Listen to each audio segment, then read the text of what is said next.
اعوذ باللہ من الشیطان الرجیم بسم اللہ الرحمن الرحیم۔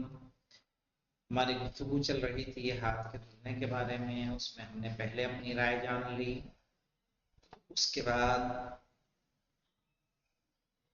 صحیح ہے اہل سنت والجماعت کے جو ائمہ تھے ان کی رائے کو جان لی، ان کی دلیل کو جان لیا کہ وہ کیوں عکس دھلتے ہیں کہ من الاسباب، صحیح ہے، من انگلیوں سے الل مرافق، اور ان کی دلیل کیا تھی کہ لفظ الہ انتہا کے لیے آتا ہے، وَأَيْدِيَكُمْ إِلَى الْمَرَافِقِ ہے، اس لیے انگلیوں سے ابتدا کی جائے گی اور مرفق پہ ختم کیا جائے گا۔ لیکن ہم لوگ کے جو مرفق سے کہاں تک دھلتے ہیں، انگلیوں تک دھلتے ہیں، ان کی دلیل کیا ہے؟ وَيُسْتَدَلُّ عَلَى وُجُوبِ الْإِبْتِدَاءِ مِنَ الْمَرَافِقِ فِي غَسْلِ الْيَدِ، صحیح ہے، اور استدلال کیا جاتا ہے ابتدا کے واجب ہونے میں کوہنی سے، نہیں ہاتھ کے دھلنے میں،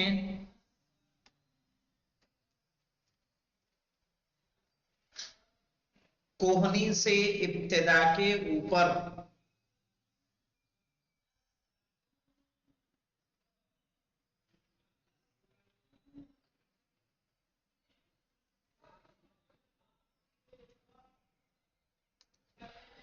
کیا ہے مولانا؟ اولا ان الآیت الوضوء حددت المغسول، اس لیے کہ وضو کی آیت نے مغسول کو یعنی جسے دھلا جانا ہے اسے معین کیا ہے۔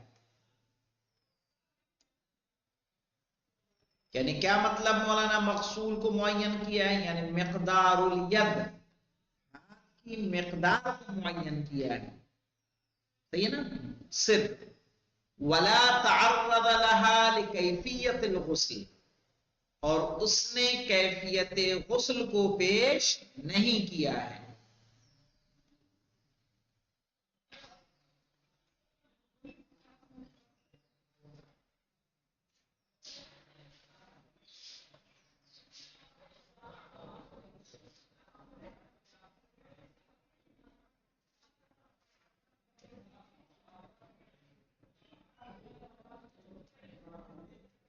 وعليه فإن كلمة إلى غاية للمقصول،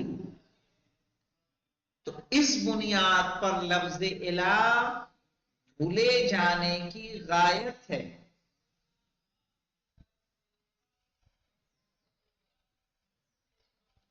نہ کہ ولم تکن غایت للغسل، نہ کہ غسل کی غایت۔ مغسول کون ہے مولانا؟ ہاتھ۔ غسل کیا ہے؟ دھلنا۔ تو کہا یہ غایت کس کی ہے؟ مغسول کی، یعنی ہاتھ کی۔ وَلَمْ تَكُنْ غَایَةٌ لِلْغُسْلِ، دھلنے کی نہیں ہے، نہیں سمجھے؟ یعنی مغسول کس کو بولیں گے؟ جسے دھلا جا رہا ہے، تو جسے دھلا جا رہا ہے اس کی حد ہے، یعنی ہاتھ کی حد ہے کہ کہاں تک ہمیں دھلنا ہے؟ مرفق تک، نہ کہ غسل کی کیفیت ہے وہ کہ دھلنا کیسے ہے اور کہاں سے ہے، نہیں سمجھے؟ ایک ہے کہ ہاتھ کو کہاں تک دھلنا ہے، تو اس سے کہہ رہے ہیں، اس سے پہلے ہم نے دلیل کیا دی تھی؟ چونکہ ہاتھ کے کئی اطلاقات ہیں، یعنی انگلیوں پہ بھی اطلاق ہے، وضو میں الگ ہے، تیمم میں الگ ہے، سرقہ میں الگ ہے نا؟ اس وجہ سے وضو کی آیت میں ہاتھ کی مقدار بتائی ہے کہ کہاں تک دھلنا ہے، نہ کہ غسل کے طریقے کو بتایا ہے کہ کیسے دھلنا ہے، انگلی سے شروع کر کے کہاں تک جانا ہے؟ مرفق تک جانا ہے۔ سمجھ میں آئی بات؟ کیسے نہیں، اب ہاتھ، جیسے ہاتھ کا اطلاق یہاں تک ہے، اگر ہم زم تک دھل دیں تو، کلائی تک دھل دیں تو، سمجھ میں آئے نا؟ کہ ہاتھ کے اطلاقات کئی ہیں نا، تو اس لیے اللہ نے کیا معین کیا ہے؟ مرفق تک کی انتہا معین کی ہے کہ ہاتھ دھلنا ہے، کہاں تک دھلنا ہے؟ مرفق تک، نہ کہ غسل کی کیفیت ہے کہ کیسے دھلنا ہے، ایسے دھلنا ہے انگلی سے لے کے کونیوں تک. سمجھ میں آیا؟ یہ بتا رہے ہیں. وعليه فإن كلمة إلى غایت للمغسول، یعنی لفظ الہ غایت کس کی ہے؟ مغسول کی، یعنی ہاتھ کی. ولم تکن غایت للغاسل، نہ کہ غسل کی یعنی دھلنے کی غایت ہے. سمجھ میں آئی بات؟ کما قال الفخر الرازی، جیسا کہ فخر رازی نے کہا ہے، سنت عالم مولانا، ایجاب الغسل بمقتضى الآیا، صحیح ہے، یعنی غسل کا بجا لانا آیت کے مطابق محدود بہذا الحد، معین ہے کس حد تک. صحیح ہے نا؟ وضو کا غسل کا بجا لانا بمقتضى الآیا، آیت کے مطابق محدود بہذا الحد، اس حد تک معین ہے. کہاں تک؟ مرفق تک. فبقي الواجب هو هذا القدر فقط، هو هذا القدر فقط. فبقي الواجب، تو جو واجب ہے وہ کیا ہے؟ وہ هذا هو القدر فقط، صرف صرف یہ مقدار ہے، نہ کہ کمنے تک ہے. سمجھ میں؟ یہ واجب مقدار ہے دھلنے کی. اما نفس الغسل، لیکن خود دھلنا، فغیر محدود بهذا الحد، تو یہ اس حد سے معین نہیں ہے. یہ پہلی دلیل ہے ہم لوگوں کی. یعنی اس سے ہاتھ کا حد سمجھ میں آیا، ہاتھ کی حد ہے، کیفیت غسل نہیں ہے. اذن التحدید فی الآیت الکریمہ، یعنی آیت کریمہ میں معین کرنا، یرتبط بکمیت العمل، صحیح ہے، عمل کی مقدار سے مرتبط ہے. ولا يتعلق بكيفية العمل، لیکن عمل کی کیفیت سے معین نہیں ہے، مرتبط نہیں ہے. یعنی مقدار بتائی جا رہی ہے، کیفیت نہیں بتائی جا رہی ہے. پہلی دلیل ہے. وَذَلِكَ كَمَا لَوْ أَمَرَ الْمَوْلَى عَبْدَهُ قَائِلًا، ہم مولانا شوف دلیل مولانا، وَذَلِكَ كَمَا لَوْ قَالَ، وَذَلِكَ كَمَا لَوْ أَمَرَ الْمَوْلَى، جیسا کہ اگر مولا یعنی آقا حکم دے عبدہو اپنے غلام کو، قائلاً یہ کہتے ہوئے، بَيِّزِ الْجِدَارَ إِلَى النَّاسِ، دیوار کو آدھے تک رنگ دو.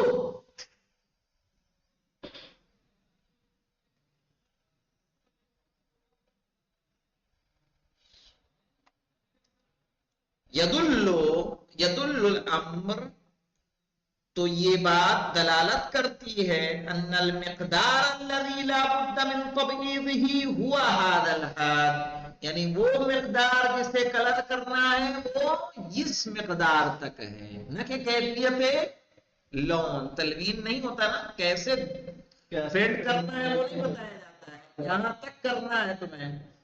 صحیح ہے نا؟ کما لو قال، کما لو امر المولا عبدہ قائلا، جیسے کوئی آقا اپنے غلام کو حکم دیتے ہوئے کہے، بیض الجدار الی النصف، صحیح ہے، سفید کلر کر دو آدھے تک. یدل الامر، تو یہ بات دلالت کرتی ہے، علی ان المقدار الذی لا بد من تبعیضہ، وہ مقدار جس کا سفید کرنا ضروری ہے، ہوا ھذا الحد، وہ یہ مقدار ہے، یعنی النصف. ولا دلالت له على کیفیت التبعیض قطعا، اور اس سے کیفیت سفیدی کرنا مراد نہیں ہوتا. دوسری دلیل دیکھ لیں مولانا، یہ دلیل ایک سمجھ میں آ گئی کہ نہیں آئی؟ دوسری دلیل دیکھیں کہ دیکھیے مولانا، دوسری دلیل پہلے بتا دوں پھر آپ کو سمجھ میں آ جائے گا. دوسری دلیل یہ ہے کہ الہ انتہا پر تب دلالت کرتا ہے جب اس سے پہلے من آئے، جیسے سافرتو من کانودر الى احمد آباد، تو اب جو ہے من ابتدا پہ دلالت کرے گا اور الہ انتہا پہ دلالت کرے گا. ہاں سمجھ میں آئی بات؟ لیکن اگر تنہا الہ آ رہا ہے تو پھر الہ جو ہے انتہا میں دلالت نہیں کرے گا، پھر اس میں مع کے معنی پائے جاتے ہیں۔ اب آئیے دیکھتے ہیں، اور اس میں باقاعدہ اس کی یعنی لغت کا وہ حوالہ دیا گیا ہے، دیکھیے مولانا، یقال ان کلمۃ الہ قد تکون بمعنی مع، کہ کہا جاتا ہے کہ لفظ الہ میں مع کے معنی پائے جاتے ہیں۔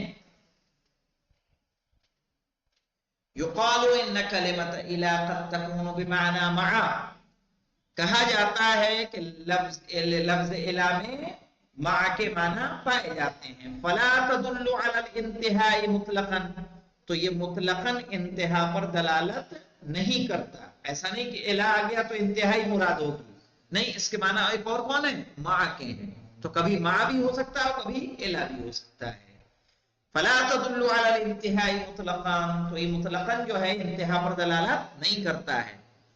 کما قال ابن قدامہ، جیسا ابن قدامہ نے کہا ہے مولانا ابن قدامہ، پہلے لکھوا چکا ہوں نا میں،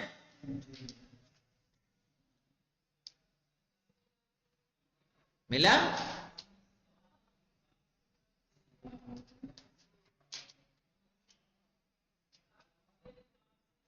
دیکھیے،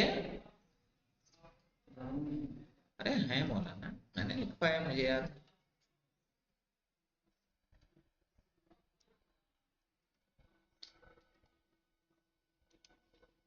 موفق الدین ابو محمد، جو عالم ہے مذہب حنبلی کے، کیا کہا ابن قدامہ نے؟ فَإِنَّ إِلَىٰ تُسْتَعْمَلُ بِمَعْنَى مَعَ، کہ الہ استعمال کیا جاتا ہے مع کے معنی میں۔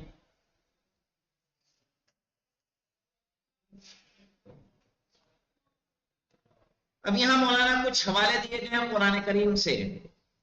قال اللہ تعالی، جیسے اللہ نے کہا وَيَزِدْ قُوَّةً إِلَىٰ وَيَزِدْكُمْ قُوَّةً إِلَىٰ قُوَّتِكُمْ، اب الہ قوتکم سے مراد کیا ہے؟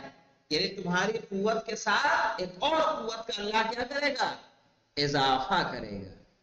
سمجھ میں آیا؟ جائیے 2 نمبر کی ہے حاشیہ، کیا کہہ رہا ہے مولانا؟ یہ کہاں سے لیا گیا؟ تفسیر کبیر سے، جلد 11 صفحہ 52، 1152 لکھا ہے نا، 52 تو 11 جلد ہے اور 52 صفحہ ہے۔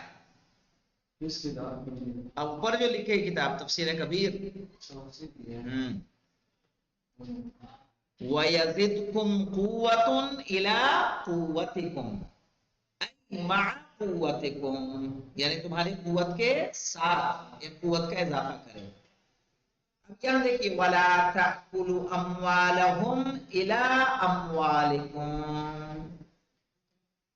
لَا تَأْكُلُوا أَمْوَالَهُمْ إِلَىٰ أَمْوَالِكُمْ، ان کے مال کو اپنے مال کے ساتھ مت کھاؤ، ٹھیک ہے نا؟ تو یہاں الہ کس کے معنی میں آ جائے گا؟ ماں کے معنی میں۔ وَمَنْ أَنصَارِي إِلَى اللَّهِ، جناب عیسیٰ کا مولانا یہ کہنا، من انصاری اللہ، اللہ کے ساتھ ہمارا مددگار کون ہے؟ صحیح ہے؟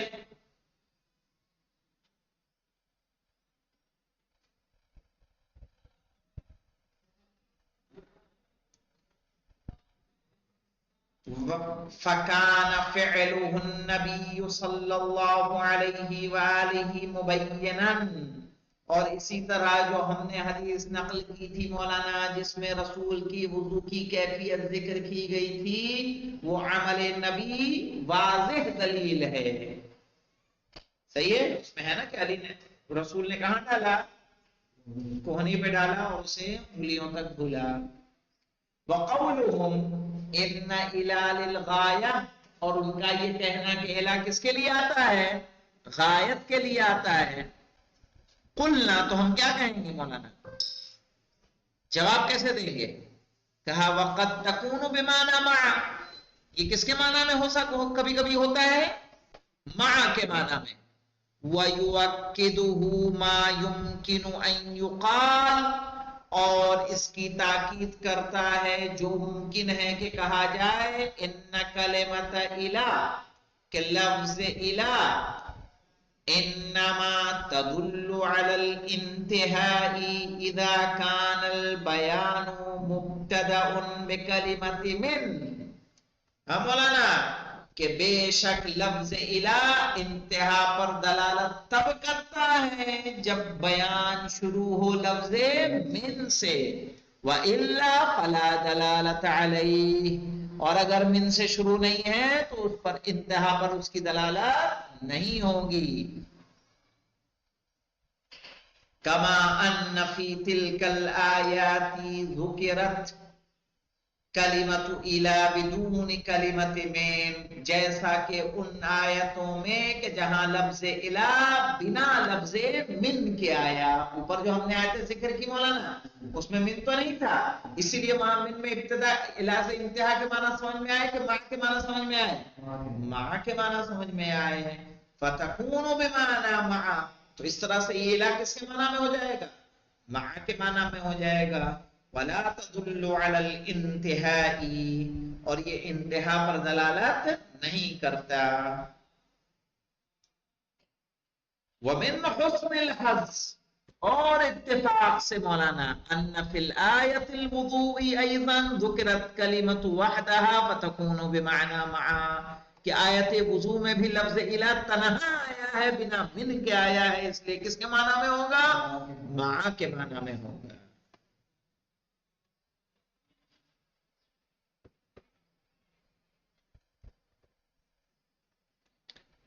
وتدل على انه يجب غسل اليد مع المرفق وهو المطلوب، اور دلالت کرے گا کہ ہاتھ کا دھلنا واجب ہے کوہنی کے ساتھ، اور یہی ہمارا مطلوب ہے. ہمارا مقصد بھی کیا ہے؟ یہی ہے.